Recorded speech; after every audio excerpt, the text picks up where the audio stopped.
9వ అధ్యాయంలోనికి వెళదాం. 9వ అధ్యాయం 18 వచనాలు కలిగినటువంటి అధ్యాయం. 9వ అధ్యాయం 1వ వచనం. నీతిమంతులను జ్ఞానులను వారి క్రియలను దేవుని వశమును సంగతి స్నేహము చేయుట అయినను ద్వేషించుట అయినను మనుషుల వశమును లేదను సంగతిని అది ఎంతయు వారి వలన కాదని సంగతిని పూర్తిగా పరిశీలన చేయుటకై నా మనస్సు నిలిపి నిదానింపూనుకొంటిని. ఇక్కడ ఇంకొక ఇన్వెస్టిగేషన్ చెప్తున్నాడు. ఏమిటట? స్నేహము చేయుట కానీ ద్వేషించుట కానీ మనుషుల వశాన లేదట. నీతిమంతులు జ్ఞానులు వారి క్రియలు దేవుని వశం అనే సంగతి చూస్తున్నారా? ఒకటి దేవుని వశం, 2 మానవుల వశంలో లేనిది. అంటే దేవుని వశమే అని. కనుక సమస్తం ఆయన వశములో ఉన్నాయి. సమస్త జీవులు, సమస్త జీవరాశులు ఆయన వశంలో ఉన్నాయి. నోవహు జలప్రళయం అప్పుడు దేవుడు దాని నుండి తప్పించుకోవటానికి నోవహుకు ఒక ఓడ కట్టుకోమని చెప్పాడు. ఓడ నిర్మాణం చేసిన తర్వాత ప్రభు అన్నారు, నోవహు భూమి మీద ఉన్న జంతువులు, పక్షులు, ప్రాకుప్రతి జీవులు అన్నీ కూడా జంటలుగా ఆడుది మగుది నీ యొద్దకు వస్తాయి అని అన్నాడు. ఎలా వస్తాయి? వాటికి ఎవరు చెప్పారు? ఖచ్చితంగా ఇంకా 7 దినాలకు జలప్రవాహం పడుతుందనగా జంటలుగా అన్నీ నోవహు ఉన్న స్థలానికి వచ్చేసాయి. ఎలా వచ్చాయి? అన్నీ ఆయన వశములో ఉన్నాయి. అన్నీ ఆయన వశంలో ఉన్నాయి. అవును సోదరుడా సోదరి, నీ పరిస్థితులు ఆయన వశంలో ఉన్నాయి. నీ జీవితం, నీ భవిష్యత్తు ఆయన వశంలో ఉంది. నువ్వెందుకు దిగులు పడుతున్నావు? నువ్వెందుకు చింతపడుతున్నావు? నువ్వెందుకు మదన పడుతున్నావు? ఈ ప్రశ్నలు నన్ను కూడా నేను అడుగుతాను. అవును, ప్రభు అయిన యేసుండగా మనకు దిగులేలా, చింతయాల, మదన పడుటేలా. ఆయన చూస్తున్న దేవుడు, ఆయన వింటున్న దేవుడు, మాట్లాడే దేవుడు, మన జీవితాల్లో ఆయన జోక్యం చేసుకునే దేవుడు. ఆయన వాలంటీర్గా జోక్యం చేసుకుంటాడు. తెలుసునా? అబ్రహాము భార్య శారాను ఫరో తీసుకుపోయినప్పుడు వాలంటీర్గా ఆయన జోక్యం చేసుకున్నాడు. ఆయనే వెనక్కు తీసుకొచ్చాడు. మన దేవుడు గొప్పవాడు, సజీవుడు. ఆయన వశం అంతా ఆయన వశం. నీతిమంతులు ఆయన వశం, జ్ఞానుల క్రియల వారు ఆయన వశం, స్నేహము మనుషుల స్నేహం ఆయన వశం, మనుషులు చేసే క్రియలు ఆయన వశం. కనుక అదంతా వారి వలన కాదు అనే సంగతి పూర్తిగా పరిశీలన చేస్తున్నాడు. మానవుల వల్ల ఏమీ కాదు. మానవులు తమను తాము దేవునికి సమర్పించుకోవటమే వారికి దేవుడు నియమించినటువంటి చిత్తం. సంభవించినవన్నీ అందరికీ ఏకరీతిగానే సంభవించును. నీతిమంతులకును దుష్టులకును, మంచివారికి పవిత్రులకు అపవిత్రులకు, బలు అర్పించు వారికి బలు అర్పించని వారికి గతి ఒక్కటే. మంచివారికి ఎలాగ జరుగును, పాపాత్మకు అలాగే తటస్థించును. ఒట్టు పెట్టుకున్న వారికి ఎలాగును, ఒట్టుకు భయపడిన వారికి అలాగనే జరుగును. అందరికీ ఒకటే గతి సంభవించును. అందరికీ ఒకటే గతి సంభవించును. సూర్యుని కింద జరుగు వాటిలో ఇది బహు దుఃఖకరము. నిజమే, మరి దుఃఖకరమే. అయితే ఈ దుఃఖకరమైన నీతియుక్త జీవితంలో నుంచి ఆనందకరమైన స్థితిలోకి ప్రభు తెస్తాడు. నీతిమంతులు భూమి మీద పలు కష్టాలు పడుతున్నారు, అయినప్పటికీ వారు రక్షించబడతారు.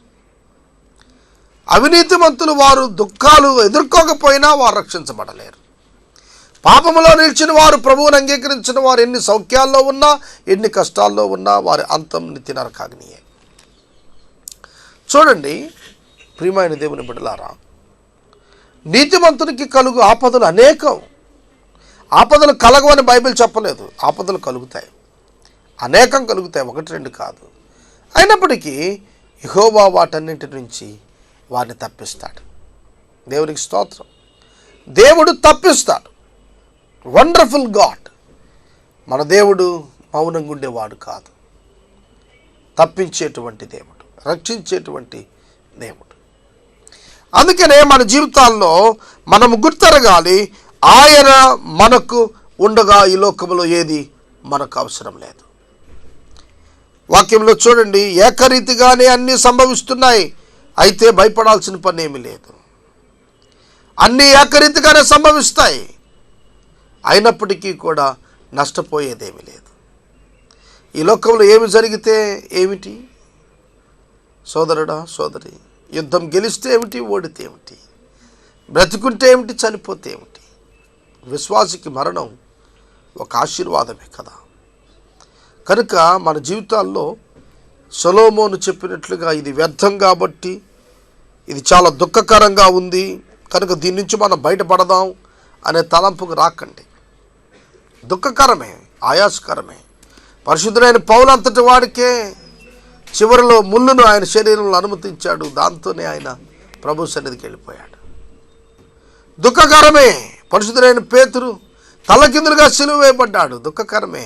అక్కడితో ముగిసింది ఆ చరిత్ర కాదు. ఆ దుఃఖకరమైన వాతావరణంలో నుంచి ఆనందకరమైన వాతావరణానికి దేవుడు తెస్తాడు. అందరికీ ఒకటే గతి సంభవించును. సూర్యుని క్రింద జరుగు వాటిలో ఇది బహు దుఃఖకరము. మరియు నరుల హృదయము చెడుతనముతో నిండి ఉంది. వారు బ్రతుకు కాలమంతయు వారి హృదయమునందు వెర్రితనము ఉండును. చూస్తున్నారా?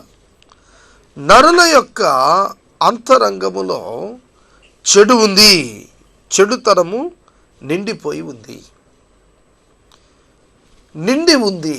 ఎక్కడ ఖాళీ లేదు. Full of evil. హృదయమంతా కూడా చెడుతోనే నిండిపోయింది. అందుకే ఇర్మియా అన్నాడు, హృదయం అన్నింటికంటే మోసకరమైంది, ఘోరమైన వ్యాధి కలిగింది.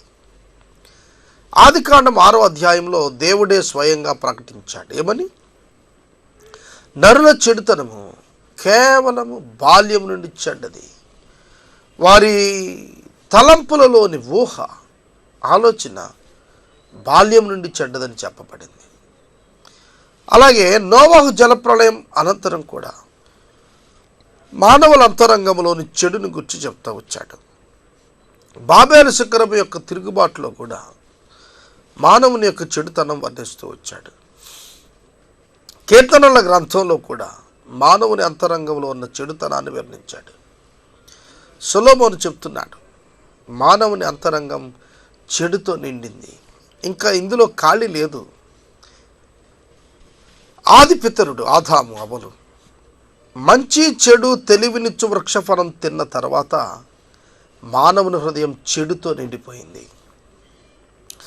మంచి చెడు తెలివినైతే పొందారు కానీ మంచి చేయలేదు, చెడే చేస్తూ వచ్చారు. చాలామంది జీవితాలు ఈ దినాల్లో హృదయమంతా చెడుతనంతో నిండిపోయి ఉంటుంది. మేలు చేసేవాడు ఒక్కడూ లేడు అని వాపోయాడు ప్రసంగి. నీతిమంతుడు ఒక్కడూ లేడని వాపోయాడు పరిశుద్ధుడైన పౌలు రోమా పత్రికకు. కనుక ఈ రాత్రికాలం మీరు గుర్తించాలి, మనుషుల హృదయం చెడుతోనే నిండి ఉంటుంది. ఒకవేళ ఏదైనా మంచి వస్తే దాని రూట్ మళ్ళీ చెడ్డదై ఉంటుంది. అర్థమవుతుందా మీకు నేను మాట్లాడుతున్న మాట? ఏదైనా ఒకవేళ మంచి బయటకు చూపిస్తే మనిషి, దాని రూట్ ఈవిల్ రూట్ మళ్ళీ చెడుదై ఉంటుంది. ఉదాహరణకి ఏదో దానం చేస్తాడు, దేని కొరకు? పైకి అతడు దానం చేసినట్టే కనబడుతుంది కానీ అంతరంగంలో దానికి 100 రెట్లు కోరుకుని చేస్తాడు. లేదంటే కనుక 10 మంది చూస్తుండగా ఏదో లబ్ధి పొందుతూ చేస్తాడు. గమనిస్తున్నారా? యథార్థత ఉండదు. ఇట్లాంటి చెడుతో నిండిపోయిన మానవ హృదయంలో ఒక నూతన స్వభావం పరిశుద్ధాత్ముడు ఏర్పరచాలి. అదే రక్షణ అనుభవం. ఒక నూతన స్వభావాన్ని, ఈ ప్రాచీన పాపపు స్వభావము ప్రక్కనే పరిశుద్ధాత్ముడు ఎస్టాబ్లిష్ చేస్తాడు. అక్కడనే ఆయన నివాసం ఉంటాడు. అక్కడ నుండే ఆయన పోరాటం చేస్తాడు. నీలో ఉన్న ప్రాచీన పాపపు స్వభావంతో ఆత్మ పోరాడుతూ ఉంటాడు.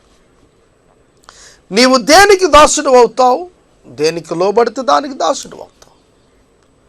ఇక్కడ లేఖన భాగాలు మనం చూస్తున్నప్పుడు హృదయం చెడుతో నిండిపోయింది. ఇంకా ఏమంటున్నాడు? బ్రతుకు కాలమంతా వారి హృదయమున వెర్రితనముండును. సొలొమోను గారు వెర్రితనం అన్నాడు, కానీ వాస్తవంగా అనాల్సింది ప్రాచీన పాపపు స్వభావము అనాలి. వృద్ధుల సైతం 80 సంవత్సరాలు వచ్చాయి కదా అని అతనికి పాపపు తలంపులు రావా? పాపపు తీర్మానాలు చేసుకోడా? పాపాన్ని ప్రేమించడా? ఖచ్చితంగా ప్రేమిస్తాడు. కొన్నిసార్లు ఆప్షన్ తీసుకొని మాట్లాడుతూ ఉంటారు, ఇంత పెద్దవాళ్ళం అయిపోయాం, ఇంకా మాకేముంటుంది, మా యొద్ద ఏముంది, మేమేం పాపం చేస్తామంటారు. పాపం క్రియలో కాదు, పాపం అంతరంగంలో.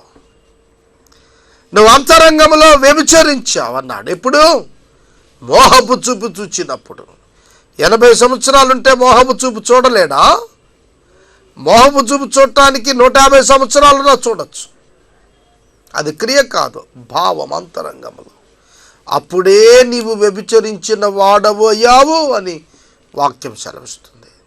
వెర్రితనం ఉండును అన్నప్పుడు ఈ ప్రాచీన పాపపు స్వభావం, అదే ఓల్డ్ సిన్ఫుల్ నేచర్. బైబిల్లో సిన్ అని వ్రాయబడిన చోట స్వభావం అనే క్రియని కాదు, పాపము అని వచ్చింది చూశారు. ఇది చచ్చిపోయే వరకు ఉంటుంది మానవునిలో. మానవుని ప్రాణం, మానవుని దేహాన్ని విడిచే వరకు కూడా ఈ ప్రాచీన పాపపు స్వభావం శరీరమునందు ఎక్కడో ఒక బలహీనతను ఆధారం చేసుకొని ఉంటుంది. అందుకే పరిశుద్ధుడైన పౌలు అంటాడు, నా నుండి మంచిది ఏదియూ రాదని నేను ఎరుగుదును. నా నుండి ఏది మంచిది రాదని నేను ఎరుగుదును. As honey produces, as bee produces honey, human being produces sin అన్నాడు ఒక ఆయన. ఒక తేనెటీగ తేనెను ఉత్పత్తి చేసినట్లు నిత్యం ఒక మానవుడు పాపాన్ని ఉత్పత్తి చేస్తూనే ఉంటాడు. ఎందుకు చేస్తాడంటే అమ్మబడ్డాడు, పాపమునకు అమ్మబడ్డాడు కాబట్టి పాపాన్ని ఉత్పత్తి చేస్తున్నాడు. ఒక విధంగా ఇండస్ట్రీ ఆఫ్ సిన్. మనలో ఒక కర్మాగారమే ఉంది మన అంతరంగంలో. ఇది మరణ పర్యంతం ఉంటుంది. అందుకే ఏ మానవుడు నీతిమంతుడు కాదు అన్నప్పుడు తనంతట తాను నీతిమంతుడు కాదని వాక్యం తెలియచేస్తుంది. కనుక మన జీవితాల్లో మనం మారు మనసు పొంది ఉండొచ్చు. డైలీ బడికి వెళ్తున్నట్టుగా పిల్లలు గుడికి వెళ్తుండొచ్చు, అన్ని బైబిల్ ప్రకారం నడుస్తూ ఉండవచ్చు.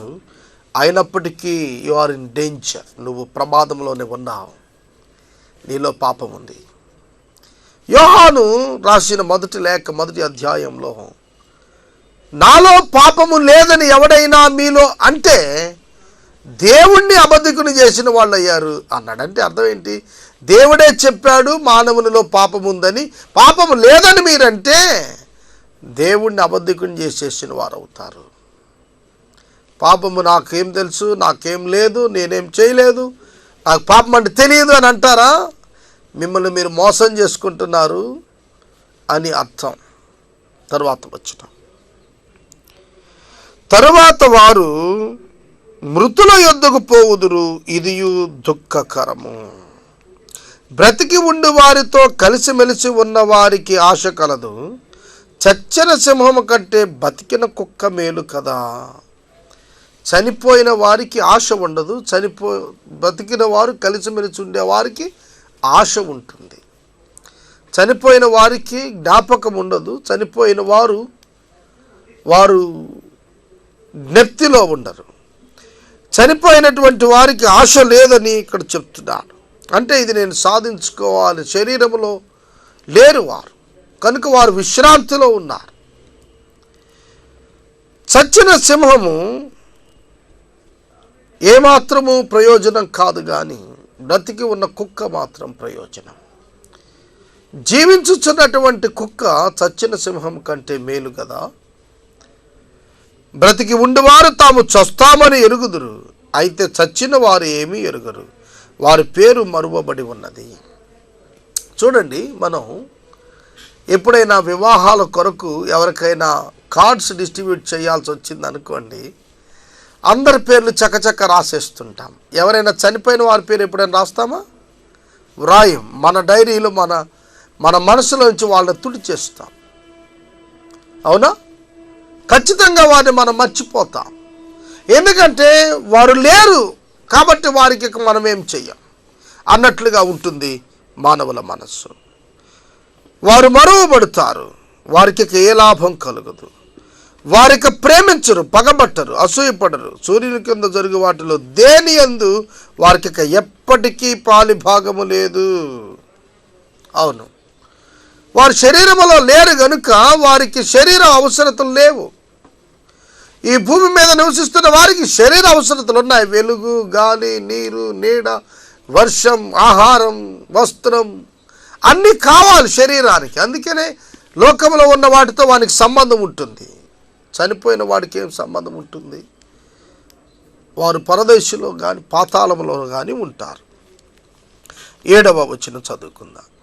నీవు పోయి సంతోషముగా నీ అన్నము తినము, ఉల్లాసము మనసుతో నీ ద్రాక్షారసము తాగము. ఇదివరకే దేవుడు నీ క్రియలను అంగీకరించెను. ఎల్లప్పుడూ తెల్లని వస్త్రాలు ధరించుకునము, నీ తలకు నూనె తక్కువ చేయకము. దేవుడు నీకు దయచేసిన వ్యర్థమైన నీ ఆయుష్కాలమంతయు నీవు ప్రేమించు నీ భార్యతో సుఖించము. నీ వ్యర్థమైన ఆయుష్కాలమంతయు సుఖించుము. ఈ బ్రతుకునందు నీవు కష్టపడి చేసుకున్న దాని అంతటికి ఇదే నీకు కలుగు లాభము. భౌతిక జీవితం ఒక భౌతికవాదికి ఎట్లాంటి భావాలు ఉంటాయో సొలొమోను అన్నీ చెప్తున్నాడు ఇక్కడ. నువ్వెట్లాగో చచ్చిపోతావు, నీకేమీ తెలియదు. చచ్చినాక నువ్వు ఎక్కడికి వెళ్తావో తెలియదు. కాబట్టి భూమి మీదే నువ్వన్నీ అనుభవించేసాయి. నీతిగా బ్రతుకు, ఉన్నంత వరకు మంచిగా ఉండు. నీకు చేతనైతే ఇతరులతో సమాధానంగా ఉండు, లేదంటే ఎవరికి కీడు చేయబాకు. తెల్లటి వస్త్రాలు ధరించుకో, నూనె తక్కువ చేసుకోబాకు, ఆరోగ్యం కాపాడుకో, భార్యతో సంతోషించు, అప్పుడప్పుడు ద్రాక్షారసం తాగు. ఇట్లాంటివన్నీ భౌతికవాదులు చెప్తుండేటువంటివి. కానీ బైబిల్ ఇట్లా ఆగిపోలేదండి. సొలొమోను పరిశీలన చేసి కనిపెట్టి చెప్పిన ఈ మాటలు ఎండ్ కాదు, ఇక్కడ కాదు. ప్రియమైన దేవుని బిడ్డలారా, దేవుని యొక్క వాక్యము చాలా తేటగా మరణానంతర జీవితం గురించి సాక్ష్యం ఇచ్చింది. చేయుటకు నీ చేతికి వచ్చిన ఏ పనైనా శక్తి లోపము లేకుండా చేయుము. నీవు పోవు పాతాళమందు పని లేదు, ఉపాయం లేదు, తెలివి లేదు, జ్ఞానము లేదు. చేయుటకు నీకు ఇవ్వబడిన పని లోపము లేకుండా చేయమన్నాడు. ఒక మంచి సలహా ఇచ్చాడు. చేయుటకు నీకు అప్పగించబడిన పని లోపము లేకుండా చేయటం నేర్చుకోవాలి. ఇది చాలా మంచి వ్యక్తిత్వానికి సూచన, ఒక మంచి నిర్ణయం. దేవుడు నీకు ఇచ్చిన పని నువ్వు చేయాలి. నీపై ఇతరులు నమ్మిక ఉంచి ఇచ్చిన పని నువ్వు ఒప్పుకున్నట్లయితే దానిని సంపూర్తి చేయాలి. పని పూర్తి చేయటం అనేది, కార్యాంతం చేయటం అనేది ఒక వ్యక్తి యొక్క క్యారెక్టర్ను అనలైజ్ చేస్తుంది. ఒక పని నీకు అప్పగిస్తే ఆ పనిని నీవు ముగించగలిగే తీర్మానం, ముగించేటువంటి ప్రయత్నం నువ్వు చేయగలగాలి. అది నీకు మంచి పేరును తీసుకొని వస్తుంది. పాతాళానికి పోతే అక్కడ పని లేదు, తెలివి లేదు, ఉపాయం లేదు, జ్ఞానం లేదు. విశ్రాంతిలోనే ఉంటాడు. అక్కడ పని అక్కర్లేదు, తెలివి అక్కర్లేదు, ఆలోచించక్కర్లేదు, జ్ఞానం అక్కర్లేదు. మిద్దె విరిగి మీద పడుతుంది అనేటువంటి అపాయం ఏమీ లేదు. అక్కడ ఆల్రెడీ విశ్రాంతిలోనే ఉంటారు. కనుక వారికి ఇక జ్ఞానాన్ని వినియోగించి జాగ్రత్తగా బతకాల్సిన పని పాతాళంలో లేదు. కనుక పరదేశకు వెళ్ళినప్పుడు నీకు ఇవేమీ తెలియవు కనుక నీవు ఈ భూమి మీద సంతోషంగా ఉండు అన్నాడు. ప్రియమైన దేవుని బిడ్డలారా, ఒక వ్యక్తి సంతోషంగా ఉండాలి అంటే దేవుని కలిగి ఉండటం వలన తప్ప వేరొక మార్గం లేదు. దేవుని కలిగి ఉంటే అంత సంతోషమా అంటే వ్యక్తిగతంగా ప్రభువుని ఎరిగిన వారికి తెలుస్తుంది. యెహోవా ఉత్తముడని మీరు రుచి చూసి తెలుసుకోండి అన్నాడు. తిమోతికి పౌలు రాస్తూ సత్యమును గుర్చిన, యేసుక్రీస్తును గుర్చిన అనుభవ జ్ఞానము ప్రతి ఒక్కరికి కావాలని దేవుడు ఇస్తున్నాడు అన్నాడు. 11వ వచనం, మరియు నేను ఆలోచింపగా సూర్యుని క్రింద జరుగుతున్నది నాకు తెలియపడెను. వడిగలవారు పరుగులో గెలవరు, బలము గలవారు యుద్ధమందు విజయమందరు, జ్ఞానము గల వారికి అన్నము దొరకదు, బుద్ధిమంతులకు వలన ఐశ్వర్యం కలుగదు, తెలివి గల వారికి అనుగ్రహము దొరకదు. ఇవన్నీ అదృష్టము చేతనే కాలవశము చేతనే అందరికీ కలుగుతూ ఉన్నవి. అదృష్టం అంటే ఏమిటి? బైబిల్ అదృష్టం అనే పదాన్ని ఒప్పుకోదు. లక్ అనే దాన్ని బైబిల్ ఒప్పుకోదు. మరేం ఒప్పుకుంటుంది బైబిల్? గాడ్స్ విల్, దైవ చిత్తాన్ని ఒప్పుకుంటుంది. ఇక్కడ అదృష్టవశం అనే దాన్ని తీసేసి గాడ్స్ విల్ అని పెట్టుకోవాలి మీరు. ఇది అతని అభిప్రాయం. ఇవన్నీ కూడా అదృష్టం వల్ల, అంటే తనకున్న జ్ఞాన పరిధిలో తాను చెప్తున్నాడు. అప్పటి వినియోగంలో ఉన్న పదజాలం వినియోగిస్తున్నాడు. అప్పుడున్న ప్రజల అభిప్రాయాల్ని అతను వ్యక్తం చేసి మాట్లాడుతున్నాడు. ఇదేది మనుషుని వల్ల కాదు, అంతా కూడా అతనికి అదృష్టం అంటే దేవుడిచ్చిందే అని అర్థం. దేవుడిస్తే పొందుకుందే అని అర్థం. కాలవశం చేతే దాని సమయములలోనే అవి వారికి కలుగుతూ ఉంటాయి. తమ కాలం ఎప్పుడొచ్చునో నరులు ఎరుగరు. చేపలు బాధకరమైన వలయందు చిక్కుబడినట్లు, పిట్టల వలలో పట్టుబడినట్లు అశుభకాలమును హఠాత్తుగా తమకు చేటు కలుగునప్పుడు వారు చిక్కుపడదురు. అశుభకాలం ఏమిటండి? చిక్కుబడిన కాలాన్ని అశుభకాలం అంటున్నాడు. కాలములో అశుభం శుభం ఉంటాయా? ఉండవు. కాలములో శుభం అశుభం ఉంటే మనుషులు ఏమైపోవాలి? ప్రపంచం ఏమైపోవాలి? శుభము అశుభము లేకపోతే మంచి చెడు అనేది అంతరంగంలోనే, భౌతికంలో కాదు, కాలంలో కాదు. శుభగడియ అశుభ గడియ ఏం లేదు. దేవుడిచ్చిన ప్రతి సమయం మంచిదే. నీవు ఎలా వినియోగించుకుంటున్నావు దాన్ని. ఏమండి, విద్యార్థి చదువుకోవటానికి 24 గంటల్లో ఏదైనా కాలమే కదా. కొందరంటారు తెల్లవారుజామున చదివితే బాగా వస్తుందని, ఇంకొకడు అంటాడు రాత్రి బాగా చదివాను వచ్చింది నాకు బాగా నేర్చుకున్నాను అంటాడు, ఇంకొకడు మధ్యాహ్నం చదివాను అంటాడు. ముగ్గురు పాస్ అవుతున్నారు కదా. చూస్తున్నారా? శుభకాలం లేదు, అశుభకాలం లేదు. అశుభకాలం అని ఎందుకు అన్నాడంటే కాలాన్ని టార్గెట్ చేసుకొని మాట్లాడుతున్నాడు, పరిస్థితిని అప్లై చేసి మాట్లాడుతున్నాడు కనుక మన బ్యాడ్ పీరియడ్ అండి, మన బ్యాడ్ టైం అండి అంటుంటారు. చూశారు? పీరియడ్ బ్యాడ్ కాదు, నువ్వు బ్యాడ్. అసలు అది చెక్ చేసుకోవాలి.